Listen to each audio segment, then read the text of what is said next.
Fueron 1000 agitados días que se iniciaron y terminaron entre estos centenarios muros. Chile se transformó en el foco de la atención mundial porque aquí comenzaba la transición al socialismo por la vía electoral. El primer año de la UP fue de sonrisas, de mucho dinero en el bolsillo de los trabajadores y de un éxito fulminante de las políticas allendistas.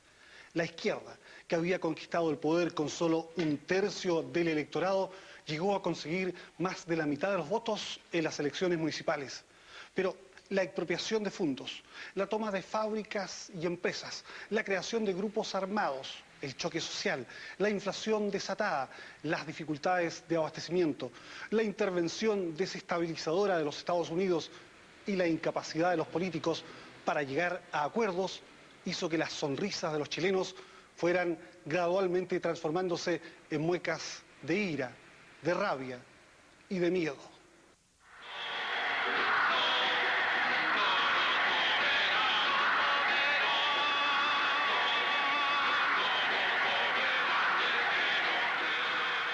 La izquierda sentía con toda razón que estaba entrando a la historia y que cierta parte del mundo se rendía ante los pies de Salvador Allende. Allende fue para todos los socialdemócratas, socialistas democráticos europeos, un símbolo. Podría haber un camino en América Latina, y me sentía concernido por razones de identidad, es decir, identidad, proximidad. Podía haber un camino hacia el socialismo democrático con el respeto a las libertades y a las urnas, etcétera, que nos diferenciara claramente de lo que llamaban socialismo real, que para mí nunca fue real, ¿no? Pero Richard Nixon no escatimó detalle para demostrar su disgusto. Es el único presidente de América que no manda ni un saludo cuando Allende, por la transmisión del mando el día 3 de noviembre de 1970. Es el proletariado que va a terminar por imponerse a la burguesía. Entonces no, yo creo el proletariado. El proletariado. La pregunta es importante. Y la respuesta es breve, el proletariado.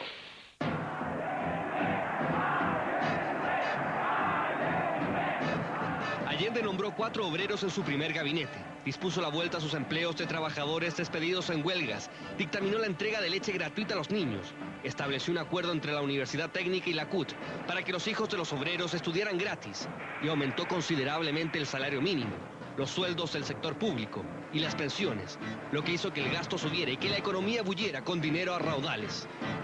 El crecimiento económico altísimo en el sector industrial, el más alto que ha habido en la historia de Chile, era una alucinación, era más bien una ilusión. Si uno hacía una encuesta, estaba todo el mundo feliz. Todo el mundo feliz, tenía mucha plata. Había todo tipo de bienes baratos, con precios casi todos ellos fijados. Entonces, desde el punto de vista de su satisfacción personal, estaba todo el mundo feliz. Comenzó a estar menos feliz cuando comenzó la inflación a expandirse. Algunos sectores de la OPL insistieron en que aprovechara esa excelente luna de miel para plebiscitar un nuevo sistema político con la derogación de la Constitución de 1925 y la creación de un Congreso unicameral. Los teóricos del marxismo le hacían ver las dudas de que él realmente fuera a ser un gobierno revolucionario. Todavía no han salido los fusiles acá en Chile, o poco, pero es revolución lo que pasa acá. Aquí la clase minoritaria ha sido desplazada y el pueblo y ha sido evidentemente, porque si la clase minoritaria estuviera en el poder no habría nacionalización del cobre, no habría nacionalización de los bancos, no habría reforma agraria, Reggie. Ahora, tenemos la pretensión, y eso sí que sí, lo voy a decir con modestia, de estar creando un camino distinto y demostrar que se puede hacer estas transformaciones profundas que son el camino de la revolución. Y nosotros lo hemos dicho, y tú sabes perfectamente bien, que hemos dicho que crear un gobierno democrático, nacional, revolucionario y popular, que abrirá el camino al socialismo, porque el socialismo no se impone por decreto. Es cierto. Entonces, todas las medidas que hemos tomado son medidas conducentes a la revolución. Que Allende se amarró más a la ley que a la conducción real de lo que pedía el movimiento. Entonces quedó a medio camino. Pero a las pocas semanas empezaron sus primeros choques con la democracia cristiana. El gobierno abrió un poder comprador que en los hechos estaba estatizando la banca. La DC reclamó diciendo que se estaban violando las garantías constitucionales acordadas para darle su voto en el Congreso. Los bancos fueron presionados, unos más, unos menos, no sé el detalle, fueron presionados y todos se fueron entregando, casi todos se fueron entregando, casi todas las grandes empresas. Y la izquierda mira a la propiedad privada como la bestia negra, como la causa de todos los males de la sociedad chilena. La derecha empezó de inmediato a presagiar que lo que había detrás de todas estas medidas económicas era alcanzar una gran votación en la elección municipal de marzo de 1971. Al comienzo del gobierno de Allende, me llamó, me parece que era senador ya, don Patricio Phillips, que era presidente, algo así, de la Comisión de Hacienda del Senado, o algo de ese tipo. Y me dijo, ¿por qué no me acompañas al Ministerio de Hacienda a conversar con el ministro de Hacienda, don José Zorrilla, militante comunista? Conforme le dije, vamos. Don José Zorrilla es un hombre muy inteligente, pero cero en materia de economía global. La otra es que en realidad la economía es lo de menos. Aquí hay que buscar una fórmula para hacerse de todo el poder. En la Unidad Popular no hay ningún partido hegemónico, pero están presentes dos partidos de la clase obrera, partidos revolucionarios, partidos marxistas, y por último, compañero, el presidente de la República es un socialista. Un destacado abogado de la época, Eduardo Noboa, le planteó a Allende la existencia de un olvidado decreto de la República Socialista de los años 30, que le permitía al gobierno intervenir a una empresa si ésta no estaba cumpliendo con sus obligaciones de abastecimiento. Entonces, empezó la cadena con el uso del famoso decreto 520. ¿Cómo fue el que le quitara su empresa? Digo, como todas nomás, pues se produjo una paralización y el gobierno a través de un decreto de paralización puso un interventor y nos fuimos, y los socios nos fuimos para la casa. Orlando Sáenz tenía 35 años y era dueño de una maestranza mediana cuando fue elegido presidente de la Sociedad de Fomento Fabril. Fue casi por descarte. La presidencia de la SOFOFA era una papa caliente tremenda porque el régimen atacaba con todo y fundamentalmente a través de las empresas que estaban vinculadas a los dirigentes. Rafael Consille tenía 30 años cuando en la Asamblea Nacional del Comercio Detallista eligieron al delegado de San Fernando por las mismas razones que al joven Orlando Sáenz. Yo no pensaba ser presidente siendo un hombre de provincia, un hombre que vestía la cotona en mi almacén de mostrador con el lápiz aquí. En esos tiempos no había calculadora ni máquina sumadora, ¿no? Usted tenía que vender, hacer el paquete, pagarse. Mientras tanto, la UP parecía capaz de arrasar en las elecciones municipales de marzo de 1971. Como historiador me sigue pareciendo un grave error del presidente Allende es la frase de marzo del 71, no soy presidente de todos los chilenos, soy presidente de la Unidad Popular.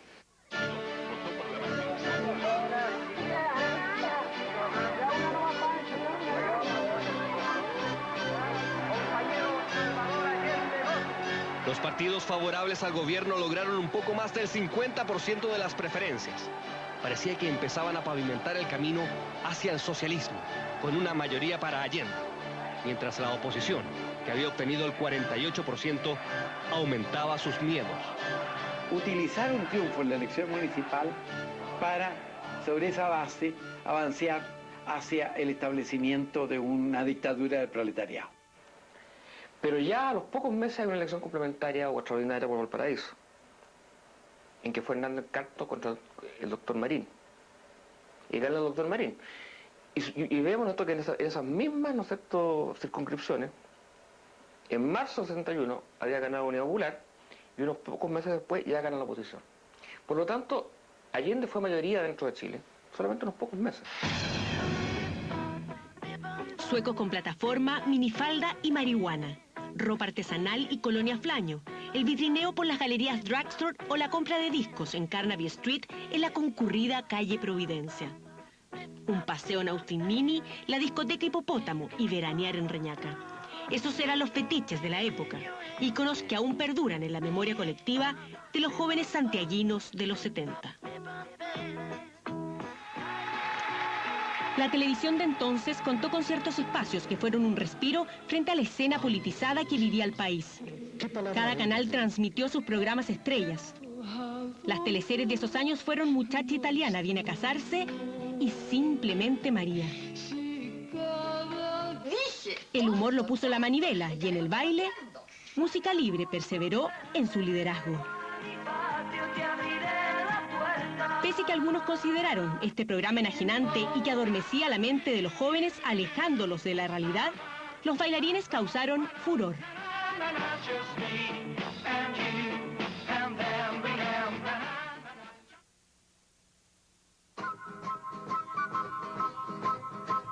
Durante los primeros 18 meses de la Unidad Popular, la euforia se sintió. Los artistas de izquierda salieron a las poblaciones y al centro de la ciudad. Los cineastas de la Unidad Popular, antes que cineastas, somos hombres comprometidos con nuestra realidad social. Cineastas que hacían películas muy rápido y que se llevaban muy rápidamente a las poblaciones.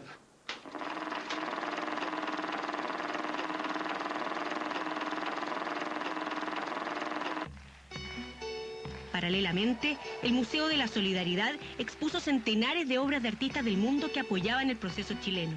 En el teatro, Ictus, los mimos de Jodorowsky y las obras universitarias vivieron un periodo expansivo de la creatividad.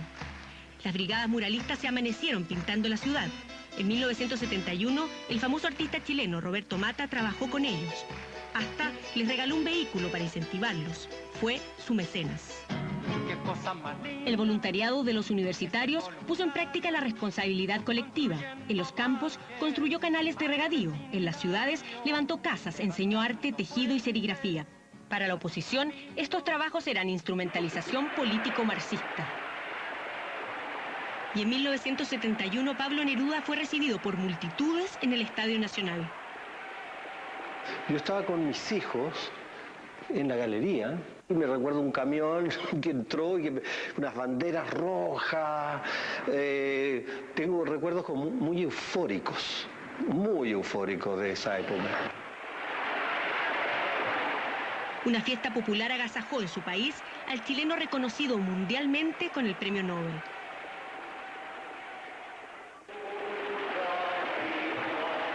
Neruda celebró con el pueblo e hizo saber que además de un Nobel poeta, era un comunista, un artista contestatario.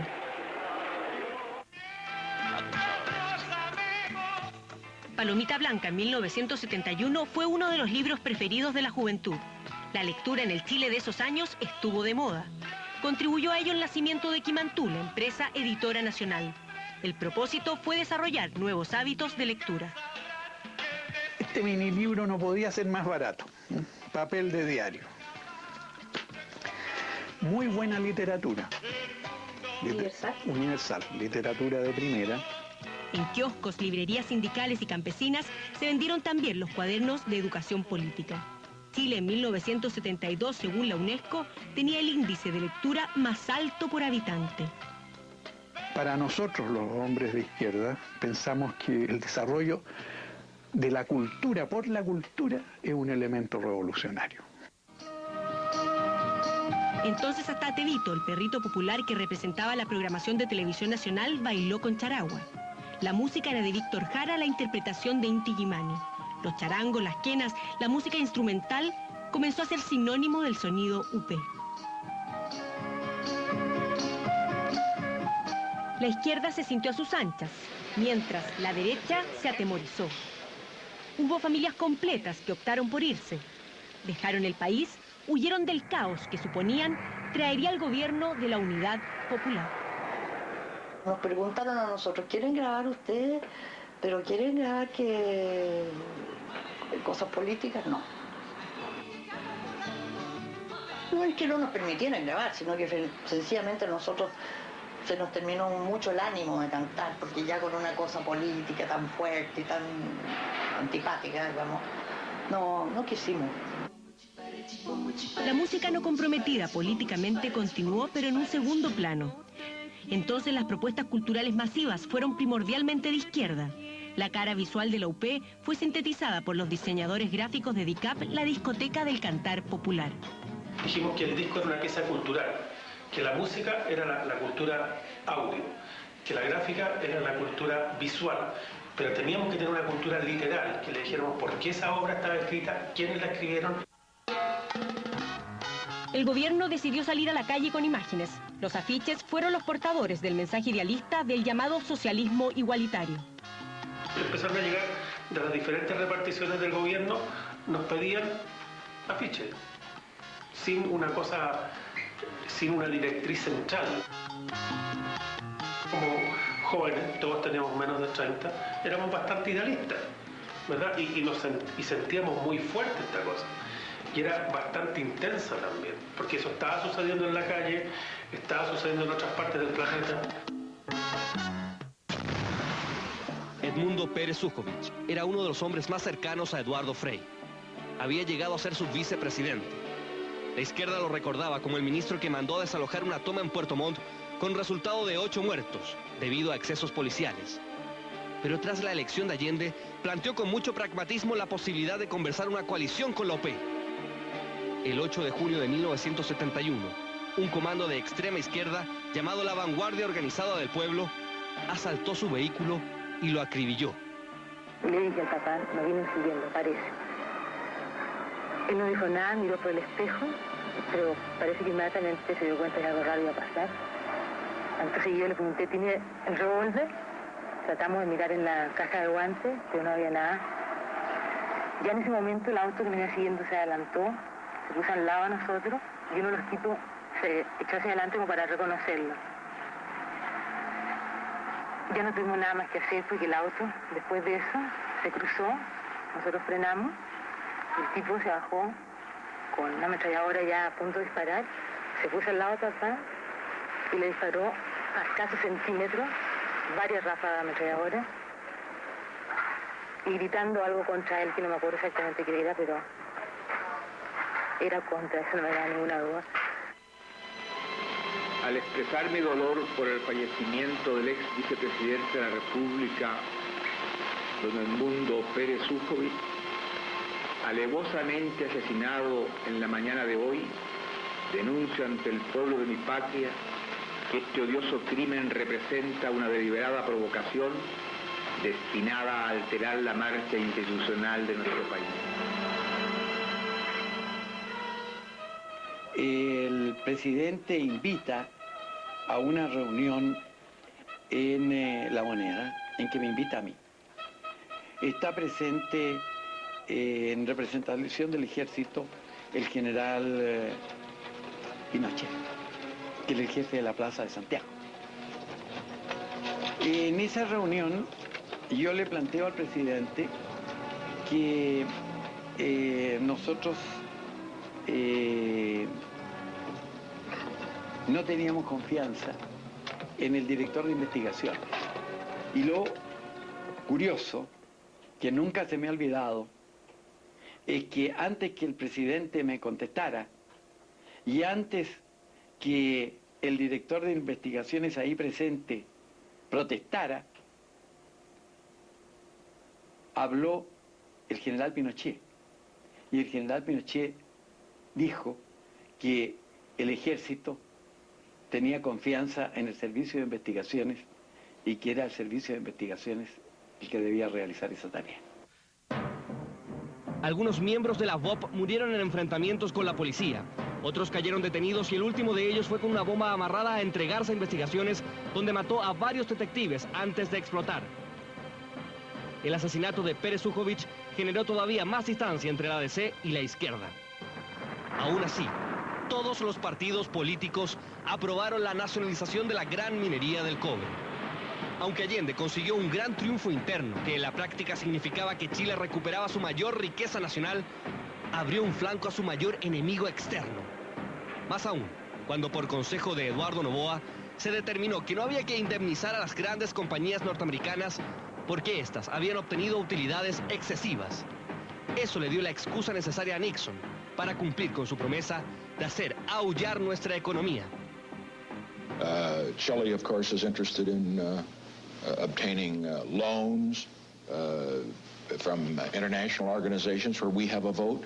And I indicated that wherever we had a vote, where Chile was involved, that unless there were strong considerations on the other side, that we would vote against them. Lo que sí es fundamental que se entienda que este país no será base de ningún país, solo base de Chile para los chilenos, ni base norteamericana ni base soviética. Se suspende la cooperación internacional, se suspenden los créditos, cualquier ayuda financiera, salvo una forma de cooperación que se mantiene, que es la cooperación militar. Esto, sumado al bloqueo que Estados Unidos impuso a la venta del cobre chileno y a la inflación creciente, fruto de la gran cantidad de dinero circulante, hizo que se sacaran cuentas y que se determinara la necesidad. 200 millones de dólares de esa época. Si no, sería muy difícil enfrentar la crisis económica que se avisoraba. Me acuerdo que sumábamos y restábamos las cifras y decíamos, pero esto es magia, todo lo que nosotros hemos estudiado parece que no funciona. Y recuerdo que algunas de las proyecciones que hicimos por la expansión monetaria, suponiendo un determinado crecimiento de la economía, nos llevaban a tasas de inflación muy fuertes. La opositora Democracia Cristiana se desgajaba con la partida de un grupo de diputados contrarios a la alianza con la derecha, que ya había consolidado su resurgimiento con el Partido Nacional. De todos estos acontecimientos a que nos estamos refiriendo fueron llevándonos a toda la convicción de que había que unirse para evitar el desastre total, La política de intervención de industrias se había acelerado. Por ejemplo, ya a mediados de 1971, casi toda la industria textil estaba en manos del Estado. Hoy procede a hacerlo en relación con los monopolios textiles privados, que procurará incorporar en forma rápida al área de propiedad social. Se trata de las plantas y empresas que componen el Grupo Yarur, el Grupo Sumar Sociedad Anónima, el Grupo Said, el Grupo Irma, las empresas Rayonil, Textil Progreso y Oveja Tomé, para que se confirme una vez más que en las empresas del área social se aumenta rápidamente, a niveles desconocidos hasta ahora, la producción y la productividad. Que se conecten compañeros de otras empresas, que en sus sindicatos planteen a los otros dirigentes la necesidad de vincularse con los compañeros de la otra cuadra, con los compañeros de más allá. Y así, compañeros, vamos construyendo esa fuerza popular que es la base para avanzar, que es la muralla para detener los intentos de la reacción. ¿Se acuerda de alguna intervención particularmente especial para usted? Textil Comandari. Y me acuerdo patente de ver que salía el dueño llevado por dos mujeres que eran parientes de él, sin duda, como después lo he ratificado. Y yo me recuerdo que en medio de todo ese mundo, con esa pasión, que hacía esas cosas, con una cuota de convicción muy alta que las hacía, a mí siempre me quedó como una espina clavada de la imagen de esta persona ayudada a salir ahí de la empresa por su hija con un dolor tremendo. El discurso de Allende era, ¿qué escándalo están armando? Si nosotros no tenemos ninguna intención de expropiar la empresa privada, nosotros por los manejos económicos de una economía socialista necesitamos 80 empresas. Y está enlistado las empresas. Claro, las 80 empresas representaban, para que le digo nada, el 90% de la producción industrial del país. En septiembre del 71 organicé una reunión de dirigentes al más alto nivel y mostré, dije, mire, esto es lo que pasa. Mi diagnóstico es que aquí o destruimos este régimen o Chile va a ser una dictadura del proletariado al más puro estilo castrista. Ya había muestras importantes de desabastecimiento. La gente seguía teniendo mucho dinero, pero no había qué comprar. Y el comercio tenía los precios fijados por el gobierno, que los acusaba de acaparar productos para aumentar la sensación de caos. Primero los productos esenciales. En ese tiempo hubo problemas de harina, ¿no? Hubo problemas de azúcar, de aceite. Nos empezamos a descapitalizar. porque a nosotros se nos obligaba a vender de acuerdo al precio de factura comprado, al anterior, aunque ya hubiese adquirido el mismo producto a precio nuevo. Entonces, la reposición que se llama, no podía funcionar. Ese era el cuadro cuando se produjo uno de los hechos más polémicos de los 1000 días de la Unidad Popular. La visita del líder cubano, Fidel Castro.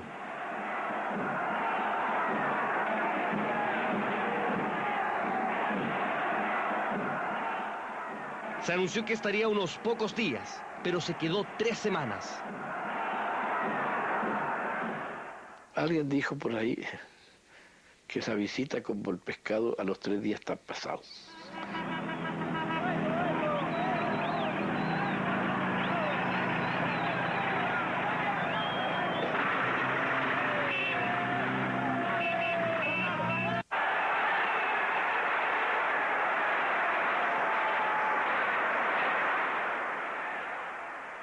Fidel Castro no me fue a ver. Estuvo un mes en Chile y él no visitó a la segunda autoridad de la República. ¡Que viva la revolución!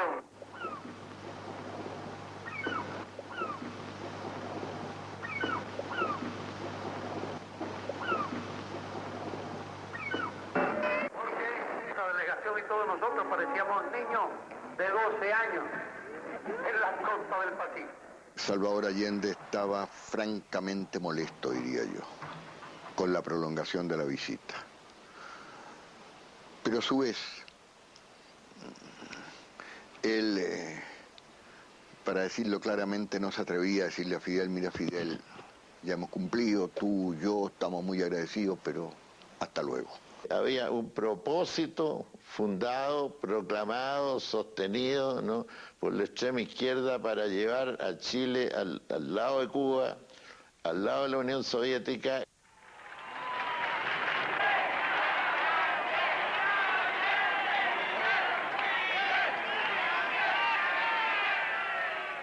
¿De quién era amigo Fidel Castro cuando dice que era amigo de los chilenos, amigo de Chile, ¿no?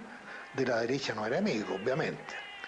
Del centro no era amigo porque su posición con respecto a Eduardo Frei Montalva era terriblemente negativa.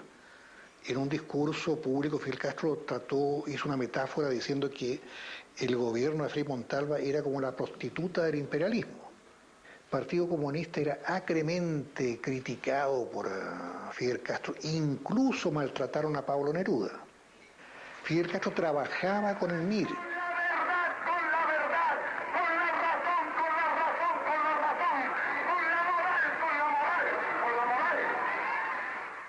Él era muy temeroso y así lo declaró públicamente en el Estadio Nacional, del fascismo. O sea, él estaba convencido de que iba a venir, digamos, una ofensiva fascista en Chile. ¿Ustedes, entre otras cosas, le pidieron armas a Fidel? Siempre, en todas las reuniones le pedimos armas.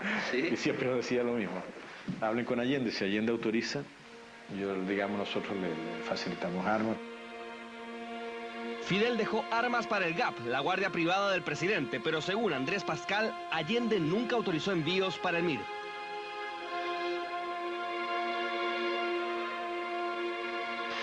Un día antes que Fidel dejara nuestro país, las mujeres que se oponían al gobierno de la Unidad Popular salieron a las calles. Protestaron por las colas, por el desabastecimiento. No había ni papel de envolver, nada, ni papel toalette, ni café, ni leche. No había nada. Entonces, ya era la angustia de las madres por darle a comer a sus hijos. Era todo un caos, todo el país. Marcharon golpeando una olla que simbolizaba la falta de comida. Nos tiraban papas atravesadas con gilet a las piernas. ¿Cómo? Lauchas muertas. Cuando íbamos nosotros en fila por la marcha de protesta de Cacerola. Y se notaba muy claramente por el tipo de chiquilla, muy linda, muy distintas de cuerpo, muy distintas de ropa. Y de jóvenes también, muy distintos a los con los que uno convivía cotidianamente, ¿no? Y gritaban ellos, decían: no hay carne, weón, no hay grasa, weón, qué mierda es lo que pasa, weón. Ante esta realidad de quiebre social, los músicos de izquierda tomaron una posición y contestaron con lo que hoy se conoce como música contingente.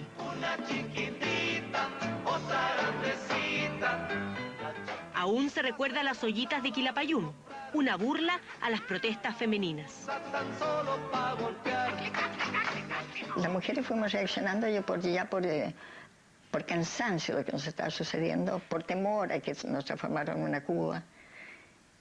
Y en realidad nos unimos y nos fue muy bien. Formaron el poder femenino, contaron con representantes de los distintos sectores políticos y gremiales. Se prepararon para defender una posible intervención a la papelera, tiraron plumas y maíz a los militares, reclamaron su rebelión y siguieron tocando las cacerolas. La golpeaban de llena, yo creo. Porque yo hallo que qué necesidad tenían de estar golpeando si ya lo tenían todo.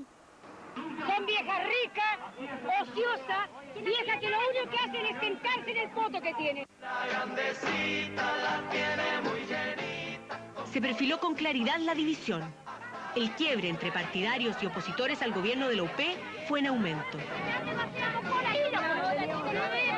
Ahora tenemos más trabajo. Ahora tenemos plata, tenemos más trabajo, más plata. Que andamos en la junta también. ¿Y quién tiene la culpa de esto? ¿Quién tiene la culpa de esto? El mercado negro. Las JAP nacieron por una necesidad social en ese momento, donde producto de acaparamiento de los empresarios, hubo que organizarse, digamos, por sectores para poder hacer distribución de alimentos a la gente que digamos, a todos los pobladores. Que si yo no pertenecía, yo no tenía el carnet para presentarlo, yo no tenía comida. Por no pertenecer a la JAP. Bueno, los cagamos de hambre a todo ritmo. Para solucionar los problemas de escasez, los dirigentes pretendieron entregar raciones de alimentos según el número de integrantes de cada familia. La JAP, o Junta de Abastecimiento y Precios, era la encargada de la distribución, pero este mecanismo generó conflictos. 1 kilo de azúcar a la semana, 1 litro de aceite a la semana, un tarro de café, cuando llegaba el café, un pollo, la merluza.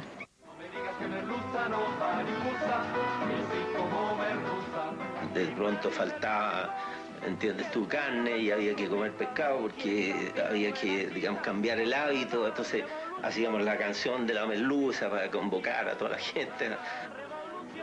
Había dinero en manos de los consumidores, pero bienes y alimentos escaseaban. Algunos denunciaron que el desabastecimiento se debía a la incompetencia del gobierno, mientras otros culpaban al acaparamiento concertado de ciertos empresarios. Donde nosotros remojábamos el tallerín de un día para otro y lo hacíamos masa para hacer sopaipillas, porque el pan era difícil encontrar, se vendía 1 kilo por familia y teníamos que hacer la cola también. Esos fueron los años del chancho chino, del pan negro, de la falta de pañales y cigarrillos. Entonces íbamos a Mendoza, a San Luis, y llenábamos la maleta y el asiento de atrás con cigarrillos, arroz, azúcar, aceite, papel confort, pasta de dientes, todo. Había descontento, pero arremetían en contra de la JAP o arremetían en contra del gobierno, pero no había mayores, digamos, tanto descontento como para llegar, digamos, a los cacerolazos que se llegaron. La gente no se rebeló acá, no se levantó. Tampoco en La Victoria, tampoco en otros sectores. No soy erudito en el arte culinario. A finales de 1971, el presidente Allende encabezó una comitiva a la Unión Soviética con el fin de conseguir el dinero necesario para solventar las ya agónicas arcas fiscales. El viaje era crucial para mantener la viabilidad económica del experimento socialista chileno. Pero Leonid Brezhnev, el jerarca soviético, no estaba dispuesto a prestar los $200 millones que requería Allende. No hay plata, los argumentos eran, se levantó Brezhnev frente a un plano que tenía gigantesco en su oficina en el Kremlin, en Moscú, para decirme, mire, aquí estamos nosotros, acá están ustedes. Cuba ya nos queda más cerca que ustedes. Se habló nuevamente, más reservadamente, y se logró un apoyo, creo que fue de $80 millones. La Unión Soviética, como ya lo he dicho, no prestó ninguna ayuda, ninguna, no poca ayuda al gobierno de la Unidad Popular. El verano de 1972 abrió otro frente de batalla. La oposición, mayoría en el poder legislativo, empezó a acusar constitucionalmente a los ministros de Allende en el Congreso por incumplimiento a la ley. Uno de los primeros blancos fue el titular del Interior, José Toá. A partir de la destitución del ministro José Toá a principios de 1972, fue una verdadera escalada en que se presentaron numerosas acusaciones contra personas enteramente honorables, que nunca configuraron las causales y lo destituyeron igual. A muchas de esas personas se las destituyó por razones políticas y no por razones jurídico-constitucionales, que eran las únicas faltas. Cuando se acusaba a un ministro del Interior de no proporcionar la fuerza pública para cumplir fallos judiciales, eso era público y notorio que sucedía así. O sea, los jueces dictaban una sentencia, quedaba ejecutoriada, se ordenaba su cumplimiento y el gobierno no proporcionaba carabineros para hacer efectiva la sentencia. El gobierno se recompone con el cambio de gabinete que tenía como una de sus misiones revivir las conversaciones con la democracia cristiana. Mientras tanto, la situación de las intervenciones estatales a empresas se acentúa y los cordones industriales, la forma en que los trabajadores pro gobierno las defienden, crecen. Me acuerdo que una vez expropiaron un circo. Pero era un circo que tenía 14 tipos, una cosa así, no. Cuando un presidente decía, Allende lo votó, la radicalización irresponsable de su régimen producida por termocéfalos, como se decía en aquellos tiempos. La alianza que nos permita derribar al enemigo por poderoso que sea. La alianza que nos permita detener la acción del imperialismo a través de los monigotes que tienen en Chile. La alianza que nos permita construir y desarrollar el poder popular. La alianza que nos permita contar con la fuerza necesaria para la conquista del poder. La democracia cristiana, a través de los senadores Renán Fuentealba y Juan Hamilton, propusieron una reforma constitucional para crear legalmente las áreas de la economía y así reglamentar las expropiaciones. Uno de sus tópicos era que los trabajadores pudieran ser los dueños de las empresas. El Congreso la aprobó, pero el presidente no.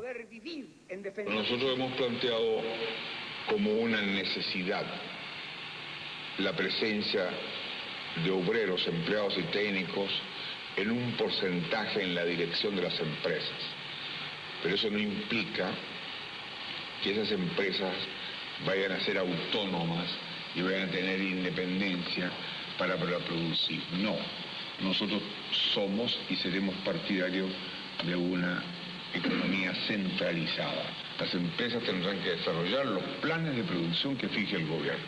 La ley de las 3 áreas de la economía definía áreas y garantizaba al sector privado un sector de la economía y de la producción. Y el Partido Socialista no quería esa garantía.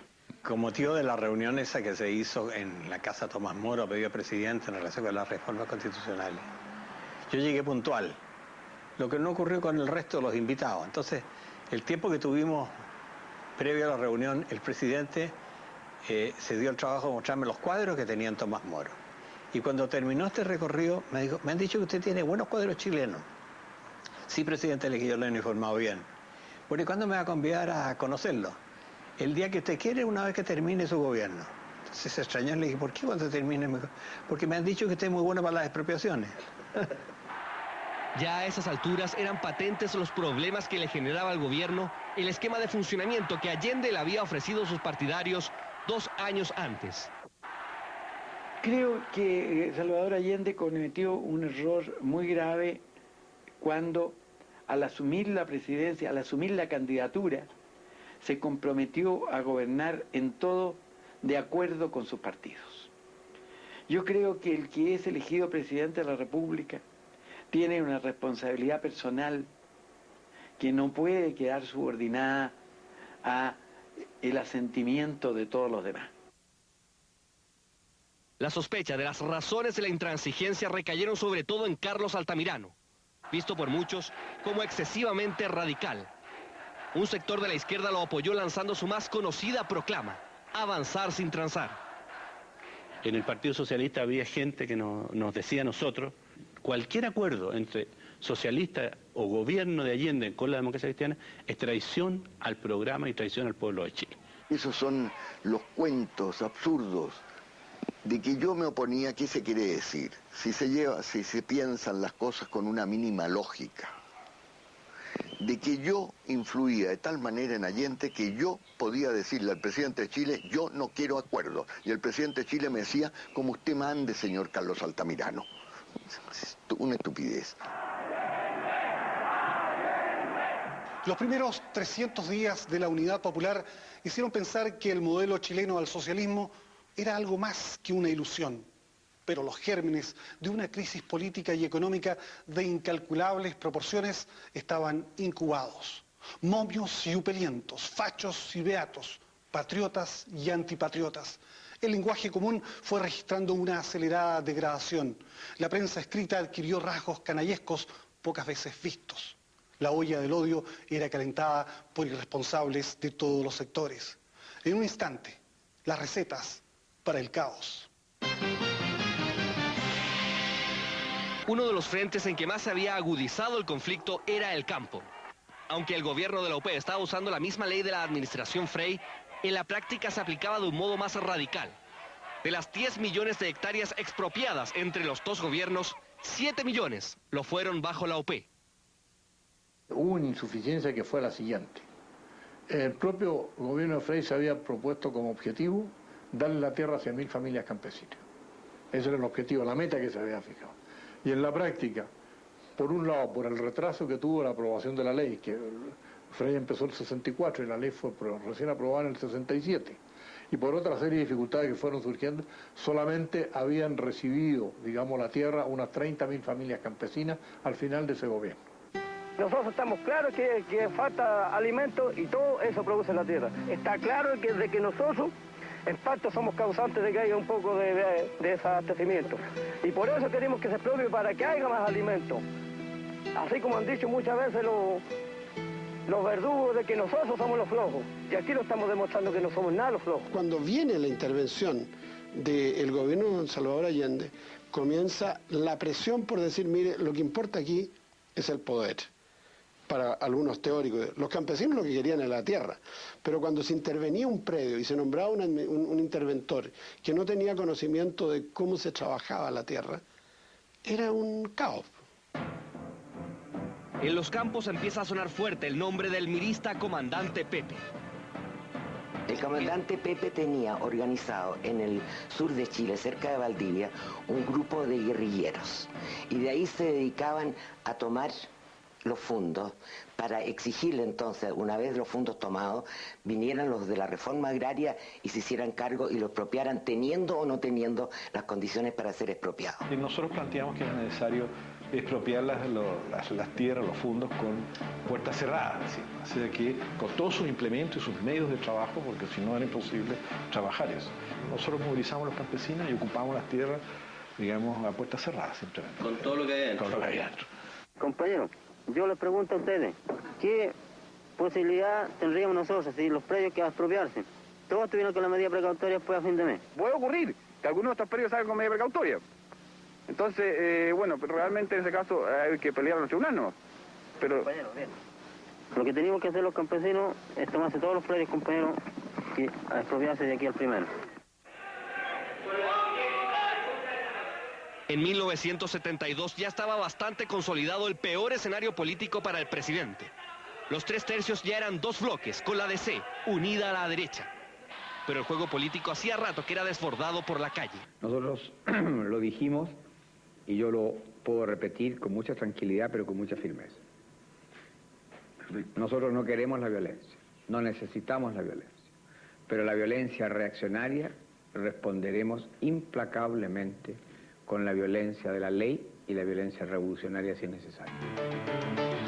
Los partidos comunista y socialista tenían aparatos militares. Además, estaba la fuerza del MIR, actuando desde fuera del sistema. El llamado a crear, fortalecer y multiplicar el poder popular, el poder de los comandos comunales, el poder de los obreros y los campesinos. Los revolucionarios y los trabajadores deben de inmediato extender las tomas de fábricas y fundos, multiplicar las tareas de defensa, impulsar el poder popular. No hubo guerrilleros propiamente tal, hubo gente que no llega a los 1.500, incluyendo el MID y el Partido Comunista, que tuvieron alguna preparación de puntería, de armas. Gritando a nuestro presidente del partido, Sergio No Se Cansa. A Chile, no salga, Sergio No Se Cansa. ¡Mato, Rolando, Mato! El Partido Nacional también tenía un frente de choque, el comando Rolando Matus. Acordémonos que habían letreros ahí en la comuna de Conchalí, Quinta Normal y todo, que decían, ¿no?, el territorio socialista se prohíbe la entrada de los momios, así que para ir a hacer la propaganda nuestra ahí había que llevar un grupo, ¿no?, firme para la pelea también, porque siempre salía a pelea.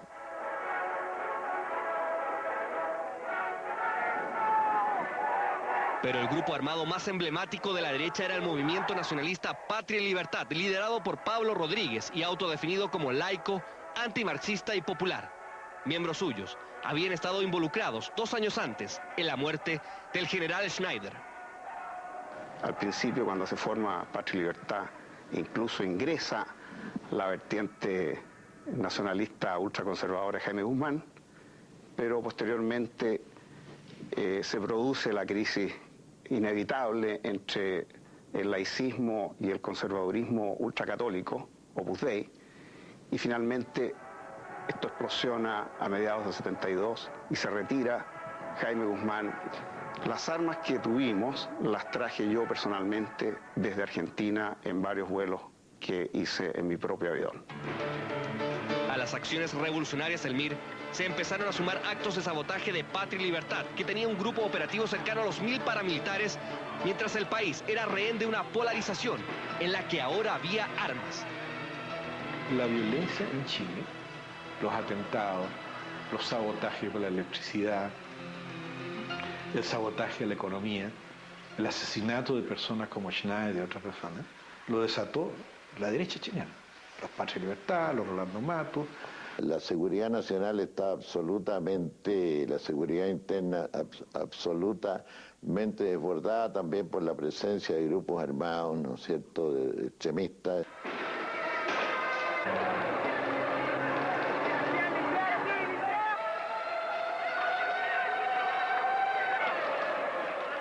Mi propio hermano es víctima de un comando que nunca se supo al final, pero era un comando de extrema izquierda sin duda, de 5 individuos que se bajan en pleno centro en el Boulevard Huérfanos y lo balean, le meten 7 balazos. Mi hermano es un hombre alto, fuerte y tuvo mucha suerte y ninguna de las balas le dio en un punto vital, pero quedó ahí desangrándose y el jefe de Quinta Normal del movimiento, Mario Aguilar, persigue a uno de los agresores que a los 20 metros se da vuelta y le dispara a boquejarro un balazo en el estómago con una bala del calibre 22 y lo mata. El espacio para el diálogo era cada vez menor en un país que ya estaba en una aguda crisis económica y de convivencia. La prensa es un reflejo de la sociedad. Tanto de derecha como la prensa de izquierda contribuyó a exacerbar conflictos, a despertar pasiones, contribuyó a exacerbar odios y en ese sentido fue extremadamente negativa. Desde el primer momento la prensa no dio respiro. La de izquierda a través del Clarín y Puro Chile fue incisiva. Su lenguaje fue cada vez más soez. Por acá Aguirre murió. Ojo con el chancho de su comadre porque puede tener triquinosis.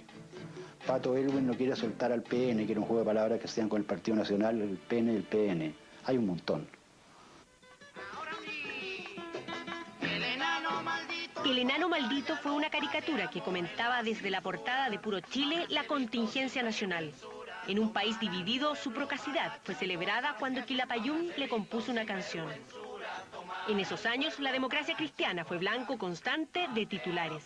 Al momio chueco y cagüinero, mate a los carabineros, mientras más duro será mejor.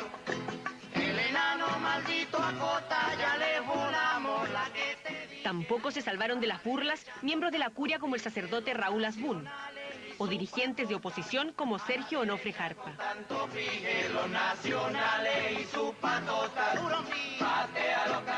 En cambio, para los líderes de la Unidad Popular hubo calurosos y respetuosos homenajes.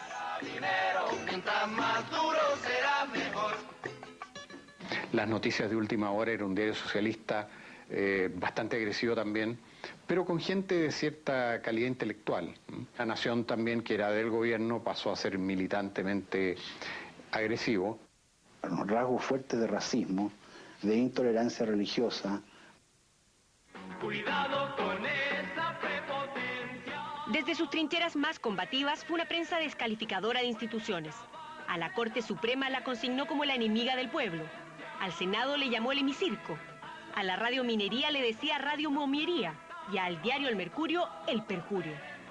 A medida que el ambiente nacional se fue polarizando, la prensa de izquierda más dura se atrincheró. No había grises, el país se debatía entre la patria y la antipatria. Los opositores eran los explotadores, los burgueses, los pitucos, los fascistas, los ladrones, los imperialistas. El periódico El Siglo, que pertenecía al Partido Comunista, mantuvo la sobriedad y el manejo recatado del lenguaje. Pese a ello, sus titulares afines de la Unidad Popular se mantienen hasta hoy en la memoria.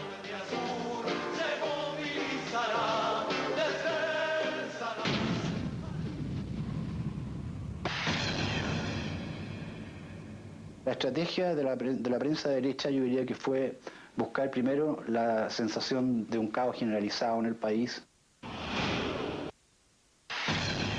hacer un llamado al golpe y tercero, un deterioro a la autoridad. La derecha contó con medios de prensa incisivos para el combate. La revista PEC y CEPA, los diarios La Segunda y Tribuna apuntaron sus principales dardos a las autoridades de la Unidad Popular. Allende, como jefe del gobierno, fue el centro de groseros ataques.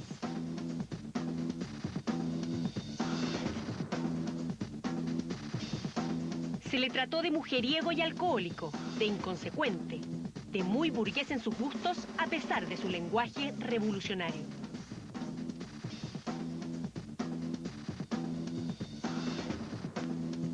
La jerarquía de la Iglesia Católica fue insistentemente atacada por la prensa de oposición.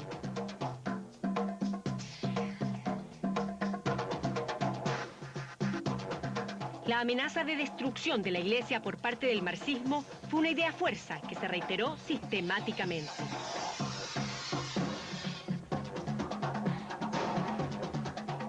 La prensa se presentaba a eso como expresiones del desgobierno, de la inseguridad, de la incapacidad del gobierno de Salvador Allende de generar condiciones de vida normal y por lo tanto de llegar a la conclusión de que lo que había que hacer era cambiar el poder de una manera radical e inmediata. A través de una de las campañas mediáticas más exitosas, se fomentó la idea de que la corrupción cundía en el gobierno de la Unidad Popular. La operación Media Agua del periódico Tribuna mostró las casas de sus principales líderes desde sus mejores ángulos.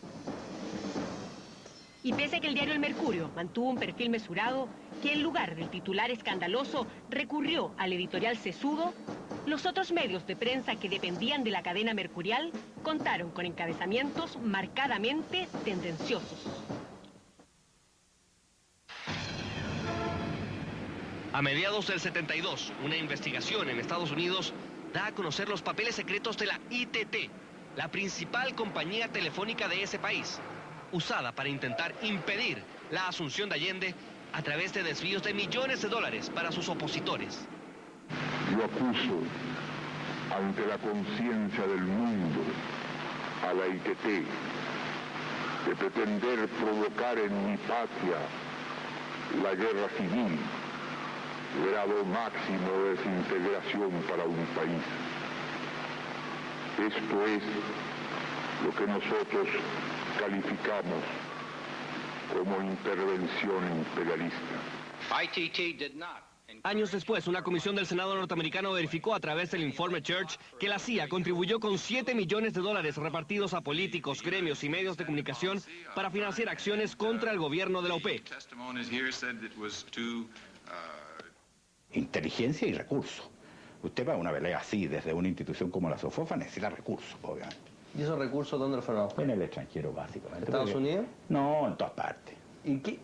Bueno, ahí se habla mucho de todo el tema de las plata de la CIA. ¿Era fácil llegar a países como Estados Unidos y que la CIA entregara dinero? Pero si la CIA... ¿Usted cree que la CIA cuando... Yo me imagino, yo nunca, no tengo idea cómo funciona la CIA, ni nunca he tenido contacto con la CIA, así que no sé. Pero el sentido común le dice a usted que estos tipos, ¿para qué van a actuar así?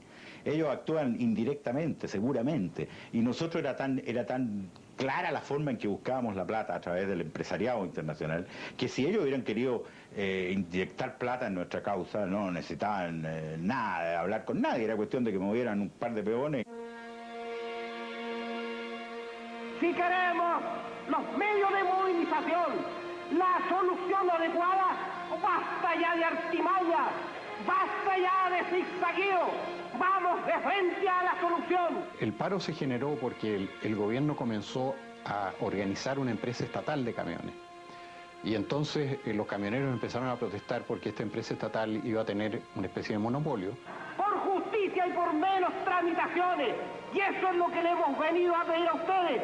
La confianza para que este directorio acepte este emplazamiento. Para octubre tuvo una larguísima gestación. Tuvimos muchos meses viendo si era factible parar. Levantemos los crespones del paro indefinido, determinante y hasta las últimas consecuencias. Jamás la SOFOFA le va a hacer un desfile en la calle, ¿no es cierto? O le va a paralizar el país. Era obvio que había que hacerlo a través de gremios que tuvieran esa posibilidad. Si hemos de perecer en la miseria y en la bancarrota y en la ruina, hagámoslos de pie vibrantes, levantados y altivos, porque este es el reflejo del roto chileno. El régimen de Allende no cayó el 11 de septiembre del 73. El régimen de Allende terminó en octubre del 72. El paro de los camioneros empezó el 10 de octubre. Los gremios estaban dispuestos a jugarse el todo por el todo, pero debía producirse un efecto en cadena para cumplir con el objetivo. La detención de los dirigentes camioneros abrió el camino. El día se detenía a dirigentes de otro gremio y mañana perfectamente iba a ocurrir algo similar con nosotros. Uno lo advertía que el tono y la forma en que se dirigían al gobierno era un tono y una forma muy radical, muy confrontacional. No estaban buscando acuerdos, no estaban buscando entendimiento. Pocos días después, Cumcille cayó preso. Ya se habían sumado al paro los partidos de la oposición. Nos separa la cuestión. El paro convocado en octubre de 1972 por los dueños de camiones suma a los comerciantes, a los médicos, los funcionarios bancarios y otros gremios. Esto trastornó todo, trastornó el teatro, el cine. Después terminamos haciendo tareas así como, por ejemplo, ir a descargar a la estación central trenes que traían cosas, porque los tipos estaban en huelga. Entonces nosotros descargábamos los carros, los camiones en La Vega, cosas así. La vital producción cultural de los primeros meses disminuyó ostensiblemente. El caos fue rotundo. Los eufóricos artistas del 70 no pintaron. Los músicos ya casi no cantaron. Larita González y todo lo demás, gente de la escuela de teatro, de danza, artistas, pintores, de todo el mundo cargando y descargando los sacos, ¿no es cierto?, para llevarlos a los ferrocarriles para hacer frente al paro de octubre. Yo creo una canción que es muy trágica, que se llama No cierres los ojos, en que digo en el estribillo: cuida tu poder, vete a vigilar, no cierres los ojos, no vayas a despertar como ayer. En medio de una realidad desesperanzadora, surgió una de las últimas expresiones artísticas que aún se recuerdan. El ser una propuesta pacífica era una propuesta que caló muy bien, muy intenso en este tremendo caos y guerra que había interna en el Chile de ese momento. Jóvenes hippies dirigidos por Jorge López acallaron el ensordecedor ruido de las protestas cuando estrenaron en el Teatro Municipal en julio de 1973 la obra Jesucristo Superestrella.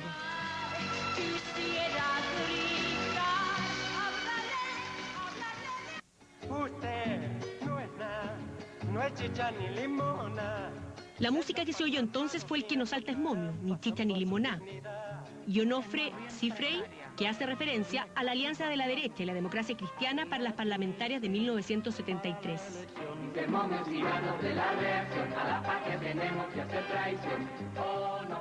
Nosotros, que no éramos nada tontos, por supuesto, nos dábamos cuenta que estábamos en una situación que íbamos a un despeñadero y eso producía mucha angustia. Ahora, ¿qué hacíamos nosotros? Seguíamos cantando igual. ¡Comunistas desgraciados! ¡Son capriches del Estado! ¡Son capriches del Estado! Hubo un desencantamiento. Se empezó a escribir premonitoriamente sobre el golpe en Chile. Parecía no haber vuelta atrás. Cada uno vivía trincherado. La sociedad se radicalizó. La música tampoco dio pie atrás. Por la patria hermosa vamos a ganar. Por eso no. Los grupos más extremos de la derecha y de las Fuerzas Armadas también estaban actuando. A mí me contacta un sector de la Armada, el sector que estaba involucrado en el alzamiento, y nos pide al Frente de Operaciones que participemos, dirigidos por ellos, con los materiales que ellos nos proveían, en apoyar el corte de suministro eléctrico, energía, transporte, ferrocarriles. O sea, una campaña planificada de sabotaje. Gran parte del país estaba paralizado.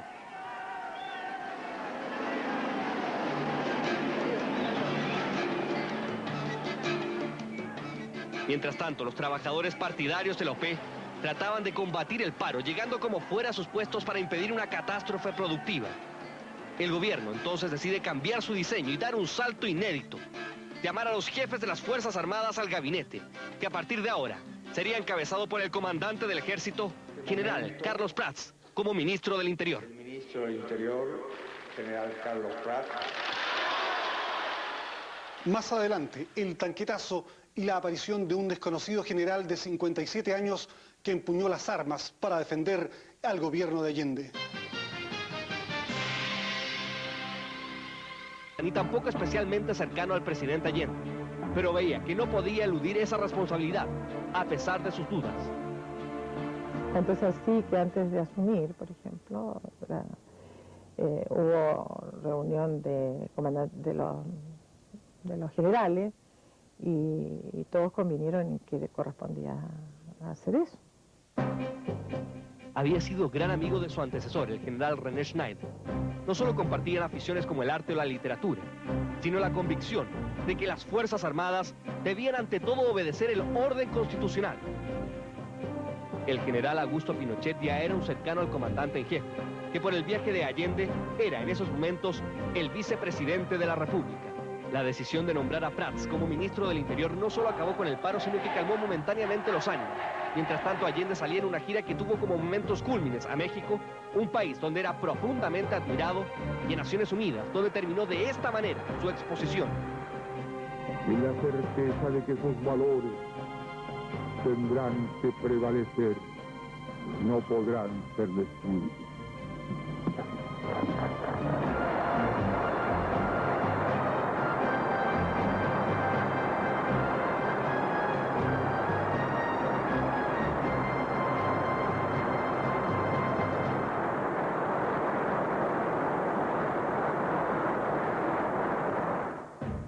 Los partidos de la OP tenían opiniones encontradas sobre la incorporación de los militares al gobierno. Yo estaba en contra porque yo creía que podía pasar lo que en cierta medida pasó. Que los militares se engolosinaran con el poder. La oposición vio con buenos ojos esta decisión, entre otras cosas, porque les daba garantías para las elecciones parlamentarias que venían en marzo. Por detrás, algunos oficiales ya pensaban cómo derrocar a Allende. Emilio Sanfuentes, que había conversado con Roberto Chieli, recién retirado de la Marina, hace un año o dos, y que mandaba un recado diciendo que se habían acercado a la unidad Temerina, los marinos retirados, así en la Zapuata. Mira, ¿cómo quieres que nosotros intervengamos si no sabemos qué hacer?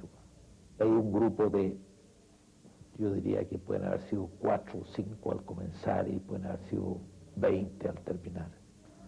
Nos pusimos de nuevo en capacidad de estudiar un plan. Se llamó el ladrillo porque eran hojas fotocopiadas así tan altas y que al final fueron bandadas de a pocas, de a 5 hojas al paraíso. Nosotros también, junto con crear el Frente de Operaciones, decidimos que ciertos militantes del movimiento se dedicaran a contactar en las distintas ciudades del país a los oficiales con mando de tropas en todo Chile. Y se produce entonces el vaso comunicante entre el Movimiento Nacionalista Patria y Libertad y el Ejército fundamentalmente. El gobierno se centró en el desafío que eran las elecciones parlamentarias. Si la oposición ganaba 2/3 del Senado, podía destituir al presidente. Los comunistas fueron más lejos en sus temores y su eslogan de campaña fue "No a la guerra civil". Estaba en marcha una revolución, con todo. Pero cuando hay una revolución está latente el peligro de la contrarrevolución. Porque nadie cede voluntariamente las posiciones que detentan. Y ya se había llegado a la anarquía total y el gobierno había perdido el control de la situación en muchos aspectos.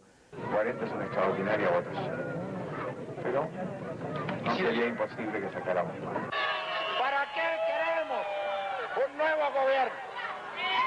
Queremos un nuevo gobierno para que vuelva a haber seguridad en la familia chilena, para que las mujeres puedan dedicarse a su casa y a sus hijos y no tengan que estar perdiendo horas y horas, días enteros, en hacer la cola del aceite, la cola de la harina, la cola del azúcar, la cola del pan, la cola del arroz y todas las demás cosas en que las mujeres tienen que sacrificarse. Chile vive una inflación la más alta del mundo y de su historia. Vive la escasez y el mercado negro. Vive las colas y la desvalorización monetaria. Finalmente la oposición, agrupada en el CODE, logra el 57%. La UP y su 43% cierra la perspectiva de una acusación constitucional al presidente y ante esta nueva situación, los militares salen del gabinete porque parecía llegar el momento de la crucial negociación política. El presidente le planteó a los partidos de la Unidad Popular, tenemos 3 alternativas. 1, entendernos con la democracia cristiana. 2, convocar a un plebiscito. 3, ir a la patada, ir a la definición por la fuerza. Y él le dijo, yo soy partidario de entenderme con la democracia cristiana. El drama del presidente Allende es que no logró poner de acuerdo a su gente. Y ocurre que en Chile se ha organizado un grupo que se llama la Unidad Popular, existe otro grupo organizado en vastos sectores partidistas o gremiales que está en la oposición y existe un tercer sector organizado que se llama las Fuerzas Armadas. Tu argumentación, a mi juicio, es la que conduce en forma más clara y más evidente a la conclusión de que si no puede gobernar ninguno de esos 2 otros sectores civiles, no quedan más que las Fuerzas Armadas, porque la gente suelta no puede gobernar las naciones.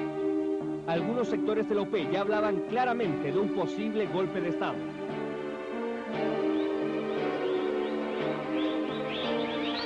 ¿Ustedes sentían que el Partido Socialista estaba entendiendo con esa misma claridad el asunto? No, teníamos diferencias, por lo menos con un sector, con alguna parte del Partido Socialista veía, pero tenía una posición más irreal, más optimista. No tuvimos la suficiente realidad. Léase Salvador Allende, Carlos Altamirano, Luis Corbalán, y sigue y continúa la lista de dirigentes que también tenían influencia. No tuvimos el realismo suficiente para decir lo más que se puede hacer en Chile es un reformismo muy moderado a la manera de un Eduardo Frei. La situación del país ya es extrema. No hay divisas, no hay bienes y no hay diálogo. Los mineros del Teniente comienzan una huelga que altera de gran manera la producción de cobre. Todo parece estancado, pero Allende mantiene su consustancial optimismo. Nunca lo vi taciturno, nunca lo vi paralizado. Yo miraba y decía, este caballero, ¿cómo maneja esta situación? ¿Cómo duerme? ¿Cómo funciona? Yo le diría que los contactos míos a nivel capitanes de navío y posteriormente almirantes comenzaron por ahí por marzo, abril del 73 y fueron las primeras veces que yo tuve contactos personales con ellos. ¿Y ahí qué se planteaban esas reuniones? Eso ya era definitivamente... Aquí había que iniciar un montaje de un golpe de Estado. O sea, así de claro era la conversación. Así de claro, sí, por supuesto.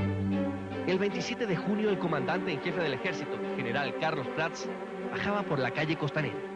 Su mañana había sido sumamente extraña. Ese día en mi casa se recibió un llamado telefónico, que lo recibió mi mamá,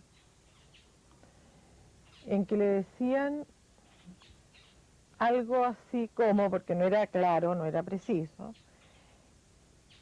pero haciéndole sentir que mi hermana menor había sido secuestrada. Aunque la amenaza no era cierta, el hecho tenía nervioso al general. Esa era su situación cuando un automóvil cercano empezó a hacer maniobras raras durante varias cuadras. Una de las personas le hizo gestos de burla mientras los vehículos estaban cada vez más cerca.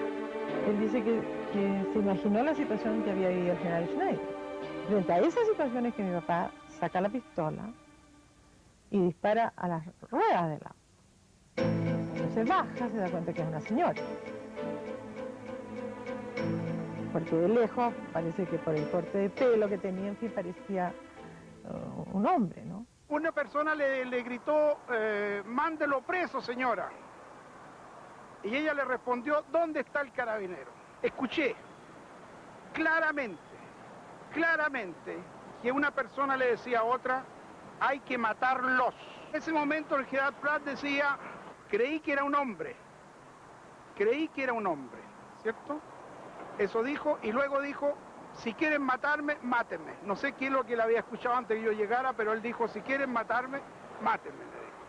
2 días después, el 29 de junio, el país vio conmocionado cómo un regimiento de blindados rodeó la sede de gobierno. Parecía un intento de golpe de Estado.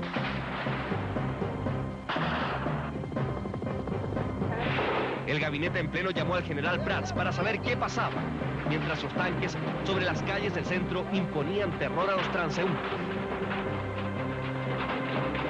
De pronto uno de los soldados partícipes de la sublevación le disparó a un camarógrafo que registraba esos momentos.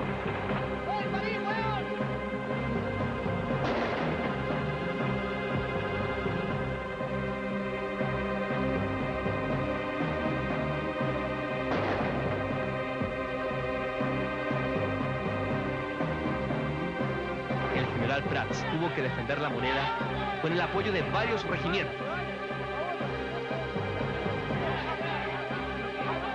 Tensas conversaciones. Poco a poco se va revelando la verdad. Detrás de esta insubordinación hay oficiales encabezados por el coronel Sulte. También está Patria y Libertad. Es aplastado entonces por los mandos, las cúpulas militares que estaban en el plan maestro del golpe, el golpe digitado por el gran empresariado de Chile, por Estados Unidos y por la derecha. Para ellos nuestro intento de golpe casi al principio les molesta, pero después les sirve porque eso de qué reacción tiene, qué capacidad de reacción tiene la Unidad Popular frente al golpe definitivo. Y se ve entonces que la Unidad Popular no tenía capacidad de respuesta militar ante un golpe de Estado.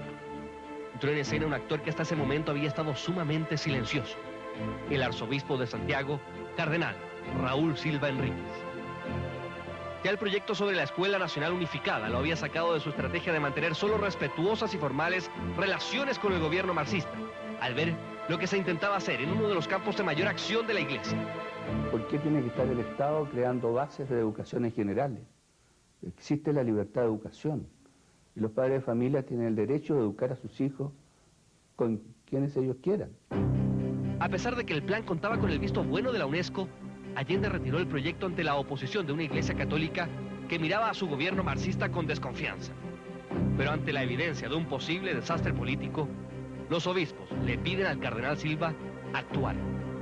En julio del 73, al Día de la Virgen del Carmen, el episcopado le pidió a él que redactara esa famosa declaración que termina: es el momento de desarmar los espíritus y las manos. Eso abrió un espacio y Allende llamó a dialogar al líder de la oposición, Patricio Elwin, quien le pide un par de días para consultar al Consejo General de su partido. Y anuncio que la directiva ha decidido aceptar la invitación del presidente y que yo iré mañana a las 11 de la mañana a hablar con el presidente de la República. Y ahí se produce una gran rechifla. Una gran rechifla. Pero nosotros estábamos preparados. Conocíamos que el ánimo de la gente no estaba para negociaciones. Decía, no, si esto no va para más. Pero, y entonces teníamos apostados a la juventud, a Gute, a Caco Latorre, a Ricardo Almazar, en distintos lugares, y esa gente empieza a aplaudirse. Con entusiasmo, y sí, y al grito, Juventud Chilena adelante, en fin. Y tiene que ir presidente. Y entonces yo, insisto, la determinación mía y del partido, de la directiva, es que voy a ir. Yo sentía que había una enorme responsabilidad. Y por eso yo creía que no podíamos dejar de hacerlo. Se produjeron 3, 4 reuniones de dirigentes de la Unidad Popular a las cuales yo no asistí expresamente para que no se dijera que era mi presencia la que obstaculizaba ese acuerdo. Yo proponía que el gobierno promulgara la reforma de las áreas de la economía, que el gobierno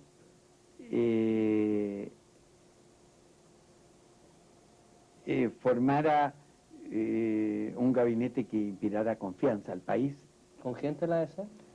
No discutimos nombre, sino que contemplara la posibilidad de un gobierno que diera confianza al país. La idea toma fuerza a la cabeza del presidente, quien le pide a su amigo Gabriel Valdés que fuera un operador externo. Todos los demás dijeron muy bien. Todos los ministros. Todos los ministros. Si quieren, si Salvador quiere el gabinete, estamos todos dispuestos a renunciar. Llama por teléfono, sale Briones, ministro del Interior, y vuelve demudado y se ha matado al comandante, edecán del presidente. El comandante Arturo Araya, edecán naval del presidente Allende, fue atacado en la puerta de su casa por un grupo de Patria y Libertad. Aunque Patria y Libertad se exculpó diciendo que esas personas ya no pertenecían a su movimiento, este asesinato rompió con el pequeño oasis generado por las conversaciones con la DC y derrumbó anímicamente a Allende. Eran muy amigos con el comandante Araya. Allende le diría que lloró cuando asesinan al comandante Araya. A comienzos de agosto, Patricio Elwin da por fracasadas las conversaciones. El gobierno intenta una nueva maniobra: llamar otra vez a los comandantes en jefe de las Fuerzas Armadas al gabinete, para ver si eso satisface la oposición. Pero no fue el ingreso de los líderes castrenses lo que hizo volver a sentarse a Elwin con Allende. El presidente le pidió al cardenal que los invitara a comer. La prensa habló de la última cena. Me dijo, hijo, tú que de aquí Dios quiera que algo salga, quiero que tú estés presente, de modo que no se filtre las conversaciones, que tú tomes del personal de la casa la comida y la sirva, pero que te sientes con nosotros para que seas testigo de fe. Yo llegué a las 9, pero el presidente Allende llegó a las 11 de la noche. Y nos paseamos por la vereda. Me dijo, yo he venido a esta conversación con el consejo contrario de todos los miembros de la mesa directiva del partido. Hasta el último momento me dijo que no viniera. Que no viniera. Pero yo realmente vengo como fiel cristiano. No puedo dejar solo al cardenal en esta situación. Se disculpó porque estábamos en plena huelga del transporte y él había tenido un desacuerdo con el ministro de Transporte, que era el general Ruiz, y llegó diciendo que había traía la renuncia del general Ruiz y la mostró como un signo de victoria. Lo que yo le dije, presidente, no esté contento por esto. No, recuerdo que le dije, no va por ahí la cosa, porque el retiro del general Ruiz significó que asumía la comandante en jefe de la Fuerza Aérea, el general Lee, que era mucho más peligroso que el general Ruiz. Yo soy roto también para comer pescado. Tráigame el tintito. Entonces dije, presidente, aquí le tenemos Casillero del Diablo. Mire como aquí me quiere ubicar usted, ¿ah? Pero este es el vino que más me gusta. Y yo recuerdo que le dije, mire, presidente, usted puede pasar a la historia como el hombre que construye un socialismo en democracia en Chile. O puede ser pasar a la historia como el hombre que quiebra la democracia en Chile, que destruye la democracia en Chile. Y eso depende de lo que usted haga ahora. Pero esto significa que usted tiene que manejar el buque. Allende le responde, ¿usted cree que no lo estoy haciendo? Estoy tratando de hacerlo. Hágalo con más fuerza. Y prometo formalmente que vamos a tener una actitud más dura con los grupos armados y con los violentos. Se tomó el acuerdo de formar un grupo de gobierno para ver los temas más críticos del momento. ¿Usted salió esperanzado a esa comunidad? Sí. Pero los hechos corrían más rápido. Una semana antes, el nuevo ministro de Defensa, el general Carlos Prats, nombra a Augusto Pinochet como comandante y jefe subrogante del ejército. A los pocos días, más de 1000 personas se reunieron afuera de la casa de Prats para protestar por su postura de colaboración con el gobierno. Muchas de ellas eran las señoras de altos oficiales del ejército. El general Prats le pidió a sus pares que firmaran una carta de condena a la protesta y de lealtad a su persona. Muy pocos lo hicieron. Mi papá ve que efectivamente no contaba con el apoyo de los generales y renuncia. Entonces el presidente Allende nombra al general Augusto Pinochet como el jefe del ejército, por ser el hombre de confianza que le quedaba al general Carlos Prats. Sino con un gran sentido nacional. Las conversaciones con la DC seguían sin llegar a puerto. Y ya estaba sobre la mesa la declaración de la Cámara de Diputados que calificaba de inconstitucional la forma en que estaba gobernando el presidente Salvador Allende. Con su humor peculiar, el actor Jaime Celedón diría después que el general Pinochet fue el primer comandante en jefe del ejército nombrado en el cargo por el enemigo. ¿Quién era ese oficial al que poco le faltaba para jubilar y que ahora asumía el mando del ejército? ¿Fue un oportunista o un determinado antimarxista de toda la vida? Luego, el perfil políticamente incorrecto del general Augusto Pinochet.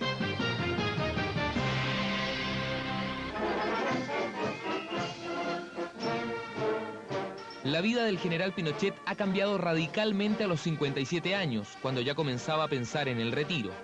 Ha subrogado al general Prats en momentos muy difíciles de la crisis para asumir la comandancia de manera efectiva en agosto.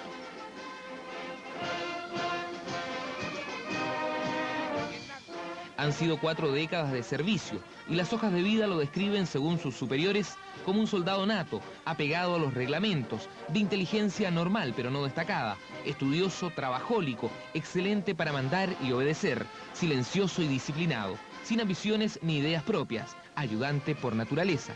Parece el corolario justo para la vida de un militar abnegado y una vocación que empezó en la más tierna infancia. Primogénito de los 6 hijos del matrimonio entre Augusto Pinochet Vera y Avelina Ugarte Martínez, el 25 de noviembre de 1915 nació en Valparaíso Augusto José Ramón, en el seno de una familia que venía de Chanco y en su origen de pescadores franceses. La poderosa influencia de la madre marcó la crianza de los hermanos Pinochet, una figura dominante y estricta que gatilló un carácter hasta cierto punto obsesivo. Bueno, mi mamá, porque mi padre era un hombre buenísimo y él hacía lo que mi madre decía. El carácter ahí era fuerte, el de mi madre. Que le gustaban todas las cosas correctas. Esto está malo. Eso. Que era gritona a veces, cuando ella era más hombre.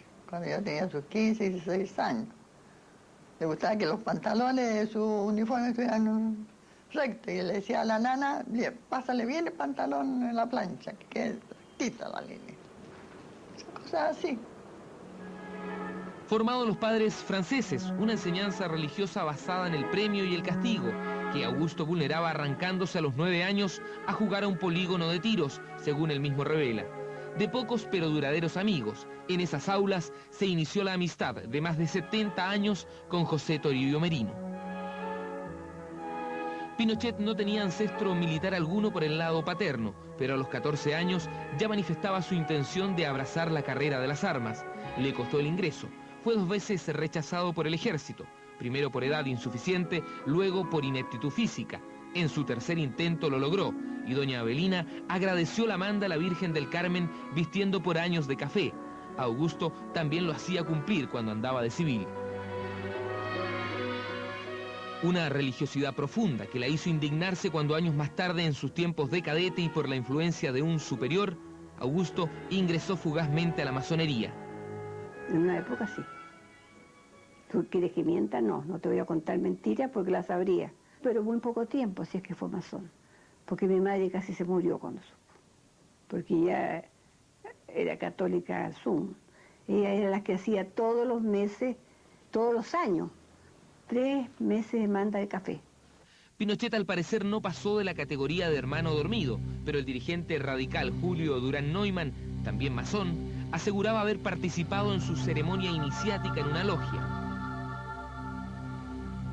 Versiones biográficas no autorizadas sostienen que el padre de Pinochet, que era agente de aduanas, se empobreció a mediados de la década de los 40, hecho que su familia desmiente.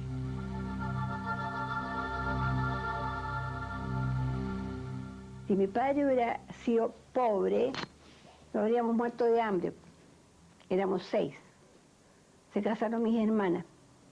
Y cuando se casaban las mujeres, ellas hacían todos los gastos. Y si hubiéramos sido tan mala calidad, ¿cómo se fijó la luz en mi hermano, por muy militar que sea? Lucía pertenecía a una familia vasco-francesa de clase media alta.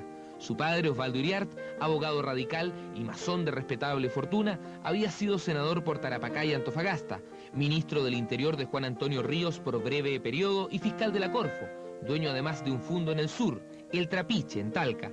Su hija cursaba todavía el 4º año de Humanidades cuando Augusto llegó a la Escuela de Infantería de San Bernardo como subteniente y la conoció. El joven oficial era 10 años mayor, por lo que sus compañeros lo apodaban infanticida. Como era tan chiquilla, porque estaba en el colegio, no creo que una niña estudiante en esa época pueda haber tenido muchos pretendientes, porque era mal mirada. Los Iriart Rodríguez superaban socialmente a los Pinochet, pero terminaron aceptando el pololeo, aunque hubiesen preferido un mejor partido para la mayor de sus hijas. En 1943 se casaron y al año siguiente nacería Lucía, la mayor del clan. Luego se sumarían Augusto, María Verónica, Marco Antonio y Jacqueline. En 1946, siendo instructor de la escuela militar, es ascendido a capitán. Ha elegido infantería como arma. No es un buen jinete, pero además la caballería es mal vista por el mundo político. A esa rama pertenecían la mayoría de los golpistas que acompañaron a Carlos Ibáñez del Campo en su dictadura. Y los ascensos ahí se revisan con lupa en el Congreso. El historiador Gonzalo Vial vincula la inclinación de Pinochet a infante por esa causa, aunque en lo personal admiraba a Ibáñez. ¿Qué presidente admiraba el general Pinochet? A Carlos Ibáñez, a González Videla. Y mi papá admiraba a don Pedro Guido Cerda porque era amigo. Es trasladado al regimiento Carampangue en Iquique, concretando un viejo anhelo. Le atraía al norte por las campañas de la Guerra del Pacífico que había estudiado en la escuela. En Chile han llegado los tiempos de Gabriel González Videla. Los comunistas son relegados a Pisagua. Pinochet recibe la orden de allanar la oficina salitrera de Humberstone y de cuidar a los prisioneros con posterioridad. Augusto conocerá muy bien a los que serán sus archienemigos en el futuro. Se sorprende de la férrea disciplina de los comunistas, mientras en lectura devora las vidas militares de Napoleón, Alejandro Magno y Federico de Prusia, sus personajes favoritos. En 1956, Pinochet es enviado en misión militar a Ecuador. Debía organizar en ese país la Academia de Guerra. se quedó 4 años en Quito, donde la intensa vida social casi le hace perder su matrimonio.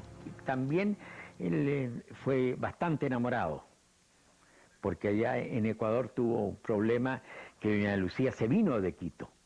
Se vino de Quito al saber una infidelidad grande de él. Lucía Iriart es una mujer de carácter fuerte y la familia de Pinochet lo comprueba. ¿Lucía Iriart lo apartó mucho la familia? Un poco, diría yo. No mucho, pero un poco sí. ¿Lo absorbió? Bueno, ella tiene un carácter dominante. Mónica Madariaga, prima en segundo grado del general Pinochet, dice que el carácter de Lucía con los años se fue acentuando. Bueno, yo con la Lucía tuve que hacer una labor de filigrana para evitar que, porque ella se ponía celosa de cualquier mujer que estuviera en el entorno. Le pasó con cualquier mujer que trabajara cerca de Augusto Pinochet, pero era absurdo, ridículo y tonto que le pudiera haber pasado conmigo, y no le aconteció conmigo en cambio, salvo por una talla tonta que le echó el almirante Merino en una oportunidad. Y la Lucía ve que el almirante me tiene abrazada, que no me soltó. Entonces le dice, ay, Pepe, le dice, estás abrazando a la Mónica. Por ti lo hago, pues niña, le dijo. ¿Cómo que por mí? Claro que lo hago por ti, le dice, porque si no lo hago yo, lo haría tu marido. Oye, nos dio un codazo a la Lucía a los dos que caímos sentados con Pepe Merino, que llegamos a levantar las piernas, y ella siguió de largo y ya no nos miró más ya. Pinochet ha ascendido normalmente, de mayor a teniente coronel en 1960. Avanza los escalafones institucionales sin mayores reparos, hasta que en 1967, cuando debe convertirse en coronel, alguien recuerda el incidente de Pisagua, su paso por la salitrera convertida en campo de concentración 2 décadas antes. El lugar donde se encontró por primera vez con Salvador Allende y le impidió que ingresara a ver a los presos políticos. Cuando pidieron los antecedentes y recordaron que el jefe de la campo de concentración de Pisagua en tiempo de González Videla era un capitán, Pinochet, y que cuando llegaron los militares, que llegó la delegación del Senado y de la Cámara de Diputados a visitar en tiempos de González Videla el campo de concentración, el jefe del campo, este oficial Pinochet, los rechazó. Dijo que no podían, no tenía autorización, que tenían que pedir al alto mando. Y se produjo una trifulca y después fueron admitidos al día siguiente. Llegó la Contralor de Santiago, todo eso. Entonces querían saber si era Pinochet cómo era, si era el mismo. No hubo acuerdo, dijeron que era imposible, que esto, que el otro, y en las dudas se abstuvieron y lo dejaron pasar. O sea, Pinochet se salvó por la mala memoria, nada más, de los chilenos. Pinochet es más tarde subdirector de la Academia de Guerra. Tiene como alumno ahí a Manuel Contreras Sepúlveda, el que le propone un trabajo teórico, la creación de un servicio de inteligencia nacional que no existía. Con los años y ya en el poder, recordará ese ensayo y llamará a su autor. Entonces un día, a un curso de inteligencia que estábamos haciendo en la academia, yo le hacía clase y le puse como trabajo escrito final el crear o que me dieran las ideas principales y orgánicas de una dirección de inteligencia nacional que en Chile no existe todavía, ni existía. Y había que pasarle al subdirector la solución de uno, del profesor. Y yo se la pasé y le puse DINA. Dirección de Inteligencia Nacional, DINA le puse, y le pasé la orgánica y todo lo demás. Eso fue por allá por los años 60. Y el 73 Pinochet se acordó, porque guardaba todos los papeles que se le entregaban. Entonces se acordó y mandó a buscar a Tejas Verdes, en el mes de noviembre, a principios de noviembre. El 12 de noviembre me presenta la DINA ahora en serio. Ya integrado al generalato, Eduardo Frei Montalva nombra a Pinochet intendente en Iquique. El general es un hombre de memoria proverbial y de enemigos eternos. No tolera la deslealtad y no perdona las faltas. Andrés Saldívar es ministro de Hacienda y llega de visita a la capital regional nortina. Pinochet le ofrece una cena de recepción. El secretario de Estado demócrata cristiano llega muy atrasado y el general se lo reprochará 30 años después, cuando se vuelven a ver en el Senado. Y yo nunca me voy a olvidar, me dijo, de lo que usted me hizo en Arica, el año 69. Y yo me recordaba que lo que había pasado, no lo había hecho intencionalmente, yo llegué atrasado a una comida en que el presidente Frei había invitado a quien era el jefe de la división y que era don Augusto Pinochet Ugarte. Pero a él no se lo había olvidado. Pero yo le dije entonces, y le respondí, pero usted me hizo algo peor, le dije. Pues por lo último, lo mío, le dije, fue una mala educación. Pero usted me exilió, le dije. Pero cuando le decían, le hacían algo, olvido, perdono, pero no olvido. Federico Willoughby también lo conoció como intendente de Iquique y se sorprende entonces de sus ideas progresistas. Entonces me convidó a su casa y ahí nos conocimos. Y yo advertí que él era una persona con algunas inquietudes de orden ideológico poco comunes, digamos, a los militares. El 70 gana Allende. Pinochet debe pasar de general de brigada a general de división. Alguien recuerda nuevamente su nombre para vetar el ascenso, pero la suerte una vez más está de su lado. Pero había dos generales Pinochet. Y entonces yo creo que cuando llegó el gobierno popular dijeron a Pinochet que es anticomunista y echaron al otro. Sin saber que el que se quedaba era precisamente el anticomunista. Claro, o sea, medidas poco... Anécdotas de la historia. Son anécdotas de la historia. Manuel Pinochet Sepúlveda. Ese de Valparaíso. No es nada de nosotros. Pero era muy parecido a mi hermano, de ojos claros. Sí, se lo conocí. 2 años más tarde, cuando ya gobierna Salvador Allende Chile, Willoughby, entonces director de la Radio Agricultura, recibe a un Pinochet ya ascendido a general de división, que en su calidad de jefe de la guarnición de Santiago, viene a clausurar la emisora por un requerimiento del gobierno. En la cual él dijo que no iba a tolerar ningún intento fascista para alterar el orden. Y que, bien, iba a permitir que la radio siguiera funcionando, pero, ojo. O sea, me resultó curioso, ¿no? Que la anterior vez él había sido extremadamente anticomunista y ahora él dijo que no iba a tolerar ningún intento fascista. O sea, ya había un viraje. En 1971, como jefe de plaza, Pinochet es nombrado de decán de una visita ilustre de ese tiempo, Fidel Castro Ruz. Con los años, Pinochet dirá que en ese encuentro le enseñó a saludar al comandante de la Revolución Cubana. Para algunos jerarcas de la Unidad Popular, el general exhibía un carácter afable y siempre tenía alguna palabra o anécdota simpática en los encuentros sociales.